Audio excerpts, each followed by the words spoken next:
Prime Minister Modi brought us a gift, a very, very good toffee. Melody. आप लोग की सदैव शिकायत रहती है कि हिंदू एक्टिविस्ट को कौन हेल्प करता है, हिंदू कॉजेज़ के लिए ग्राउंड पे कौन लड़ता है। जी हाँ, ग्राउंड पे लड़ने वाले बहुत हैं, लेकिन जो लोग ग्राउंड पे लड़ते हैं वो लीगल हेल्प चाहते हैं। देखिए, जो लीगल केसेस लड़ रहे हैं लोग, मंदिरों के लिए लड़ रहे हैं, परंपराओं के लिए लड़ रहे हैं, और तो और बहुत सारे लोग जो हैं वो जब ग्राउंड पर जाकर हेल्प करते हैं तब उनके ऊपर केसेस होते हैं। जो दूसरा इकोसिस्टम है, काउंटर इकोसिस्टम, वो लोगों के ऊपर केस करता है, तो उनको बचाने के लिए ज़रूरत पड़ती है। उसके लिए चाहिए एक लॉयर्स की टीम, एक लॉयर्स का network, documentation, expenses, court fees, और इस सब के लिए चाहिए एक लीगल फंड, और वही हम इस समय कर रहे हैं। आप लोगों से अनुरोध है कि ये पहला राउंड है जो कि 31 तारीख को समाप्त हो जाएगा, तो अब आपके पास अवसर है कि इसको आप किस तरह आगे बढ़ा सकते हैं। नमस्ते, आप सभी से अनुरोध है कि कृपया हमारी चैनल को सब्सक्राइब करें, वीडियो को लाइक भी कर लें। तो एक तरह से बीजेपी के सामने वाली जो पार्टियां हैं उन्होंने ये तय कर लिया है कि वो भारतीय जनता पार्टी को चुनाव में नहीं हरा पाएंगे, और इसलिए तरह तरह के नैरेटिव बनाए जा रहे हैं। लेकिन उन नैरेटिव में एक बड़ा झोल है, और बड़ा झोल ये है कि बड़े बड़े सत्रप जो है न केवल खेत हो गए हैं, बल्कि उनकी स्थिति ये है कि वो अपनी जान बचाने को जूझ रहे हैं। वैसे तो जो सोशल मीडिया पर जो नैरेटिव बनाते हैं वो तो पूरी तरह से एक्टिव है, ऐसी बात नहीं है। हमारे योगेंद्र यादव भी पूरी तरह से एक्टिव है, प्रशांत भूषण भी पूरी तरह से एक्टिव है, और आम आदमी के एक सोशल मीडिया सेल के कार्यकर्ता ने तो कॉकरोच जनता पार्टी का भी आविष्कार कर डाला है। जी हाँ, बीजेपी को टेक ऑन करने के लिए सीजेपी बना ली उन्होंने। मतलब आम आदमी पार्टी तो कुछ कर नहीं पाई। आम आदमी पार्टी का हाल ये है कि जो पंजाब एक अकेली उनकी सरकार है वो भी बच पाएगी कि नहीं, वो उसमें बड़ा भारी संदेह हो चला है। और जो कुछ भी बात हो रही है मेरी पंजाब में, उससे ये तो लगता है कि बाकी कुछ हो या ना हो, लेकिन ये आम आदमी पार्टी की सरकार, इसने जैसे भूतपूर्व काम किए हैं वो कुछ कुछ जैसे बंगाल में हुए ना, उस प्रकार के ही काम इन्होंने किए हैं। एक नया शासन का, जिसको हम कहें एक शासन का प्रकार, एक शासन की एक नई पद्धति ममता दीदी ने और आम आदमी पार्टी ने स्थापित की है। देखिए, जब ये दिल्ली में थे तब तो क्योंकि सारा का सारा नेशनल मीडिया दिल्ली पर केंद्रित है, तो इनकी बातें जो थी वो बाहर निकल के आ जाती थी, जिसको बचाने के लिए ये पूरी तरह से रिश्वत दिया करते थे, मीडिया को अपनी जेब में खरीद कर रखते थे। अभी आप देखते होंगे कि उल्टी से पुल्टी इनकी जितनी भी बातें थी वो रिपब्लिक जैसे जो माने जाते हैं कि साहब की इस तरह की चीज़ों को उठाते हैं, वो छोटी छोटी चीज़ों को उठा के 3-3 दिन डिबेट करते रहते हैं। कोई आत्महत्या हो गई तो उसको भी 3 दिन डिबेट कर रहे हैं, छोटा मोटा कुछ हो। लेकिन आम आदमी पार्टी के खिलाफ कुछ नहीं करते थे, क्योंकि उनको भी इसके लिए पर्याप्त पैसे मिलते थे, एडवर्टीजमेंट मिलते थे। यूट्यूब वालों का ध्यान नहीं रखा, यूट्यूब वालों ने ऐसी तैसी कर दी थी, सारे के सारे नैरेटिव जो है वो ध्वस्त हो गया। क्योंकि पब्लिक जो है वो आजकल अपने हिसाब से यूट्यूब वालों को चुन लेती है और देखती है कि भाई कौन से यूट्यूब वाले विश्वसनीय है, और उनके फॉलो करती है और सुनती है। तो अब इन लोगों ने मिल के, जिसमें साहब महुआ मोइत्रा भी शामिल हो गई, मैंने सुना, कॉकरोच जनता पार्टी। कॉकरोच जनता पार्टी क्या है कि भाई भारतीय जनता पार्टी की हरकतों को एक्सपोज करने के लिए ये कॉकरोच जनता पार्टी बनी है। कॉकरोच जनता पार्टी कैसा काम करती है? जैसे कॉकरोच जनता पार्टी जो है, हम नॉर्वे में प्रधानमंत्री गए तो उनको जो है एक्सपोज कर दिया, लेकिन ये कॉकरोच जनता पार्टी जो है वो ममता दीदी को बचा नहीं पा रही। आप ये देखें कि इस समय पूरे विपक्ष में, पूरे सोशल मीडिया में, और जो बड़े बड़े चैनल्स हैं उनमें सब में ममता दीदी को लेके पूरा सन्नाटा है। सन्नाटा क्यों है?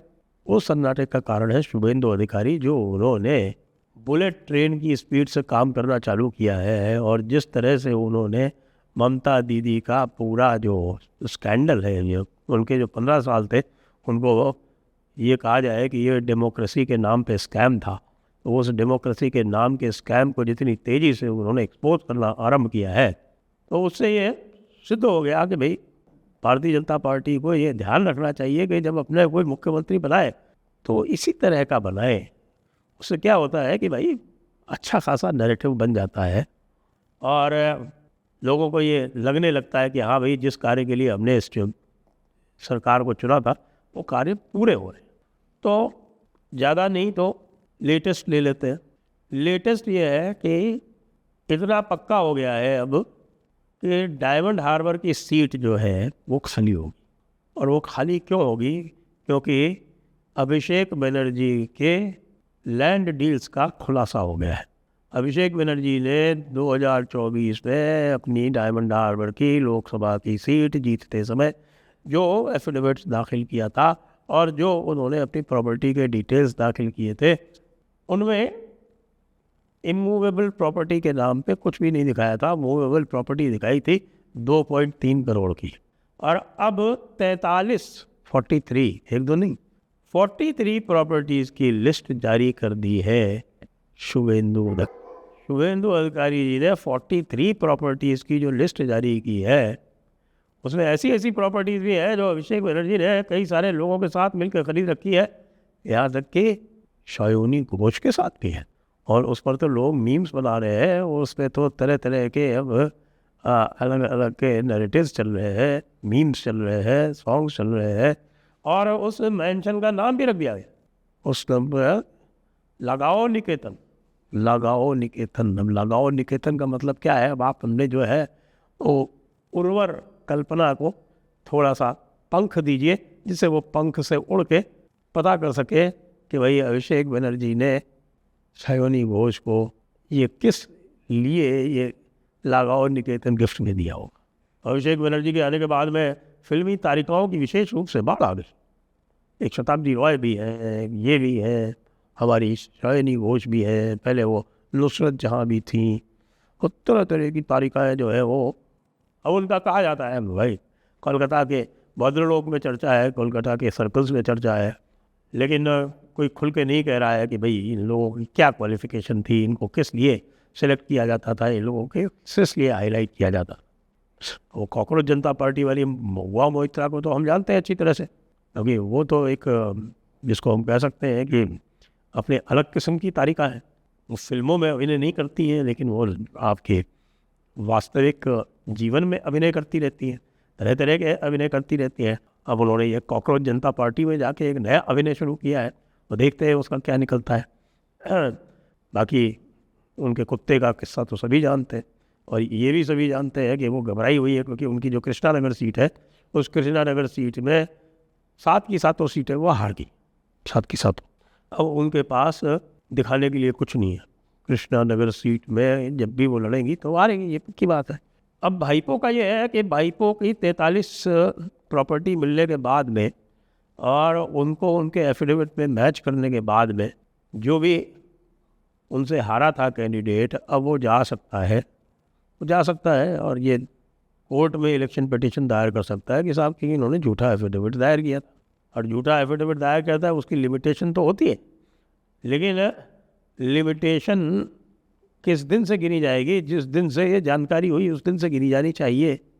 तो ये लिमिटेशन की बात अवश्य है इलेक्शन पिटीशन की, लेकिन ये तो और भी मुझे लगता है कि इसमें तो शायद रिट पिटीशन भी एडमिट कर ली जा, फिर मैं कह नहीं सकता, लेकिन हाँ भाईपो की स्थिति तो बड़ी ख़राब हो गई है, और नहीं होगा तो जेल जाना तो उनका निश्चित है। ऐसा माना जा रहा है कि कम से कम 4000 करोड़ की उनके नाम पे स्पष्ट घोटाले का सबूत आ गया है। 4000 करोड़ का अकेले भाईपो के नाम। वैसे लोगों का कहना है कि उनकी डेली इनकम जो थी वो लगभग 20-30 करोड़ थी डेली, और इसी डेली इनकम को कलेक्शन करने के लिए उन्होंने गुंडों की पूरी फौज तैयार कर रखी थी।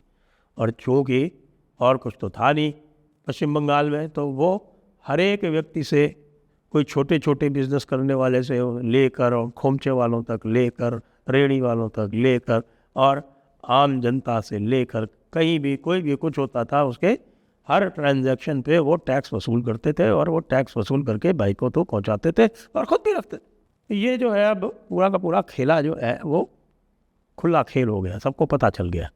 कम कुछ कुछ इसी हिसाब का जो खेल है वो पंजाब में भी चल रहा है।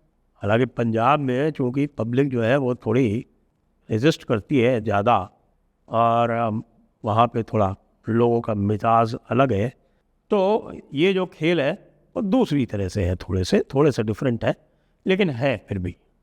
अब ये आपके सीजेपी यानी कि कॉकरोच जनता पार्टी वालों का हाल तो ये है, और कुछ इनको नहीं मिल रहा, तो ये प्रधानमंत्री ने जो एक वो मेलोडी चॉकलेट भेंट की मेलोनी को, आपको ध्यान है कि लोग इसके ऊपर मजाक बनाते रहते हैं, तो एक हल्की सी ट्रोलिंग जो है वो मोदी जी ने भी कर दी, तो उसको तो हमारे कांग्रेस वाले ले उड़े, और कांग्रेस वाले जो है उसको इतना सीरियसली ले गए कि साहब कि ये देखिए ये मजाक कर दिया इन्होंने, ये ऐसा कर दिया। अरे रोज़ मजाक जो है वो जनता के साथ में राहुल गांधी करते हैं तब इनकी समझ में नहीं आता।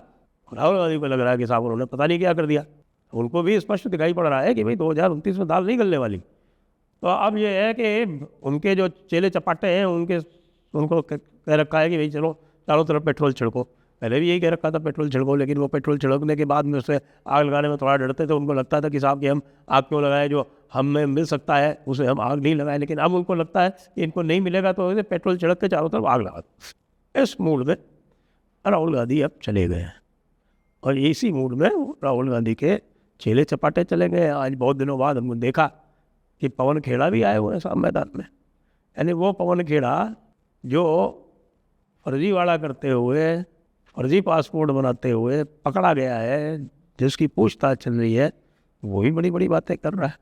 और आगे भी आप देखेंगे कि ये जो फर्जी नैरेटिव बना के और झूठ बोल के और जनता को एक प्रकार से भड़का के मूर्ख बना के घेरने का जो प्रयास है और बढ़ेगा। लेकिन ये सबको दिख रहा है, और विशेषकर से जनता को, क्योंकि जनता ने यही तो 2024 के चुनाव के बाद में लगातार इंडी अलायंस को पटखनी दी है, चाहे वो हरियाणा हो, चाहे वो महाराष्ट्र हो, चाहे वो दिल्ली हो, चाहे बिहार हो, और चाहे अब बंगाल।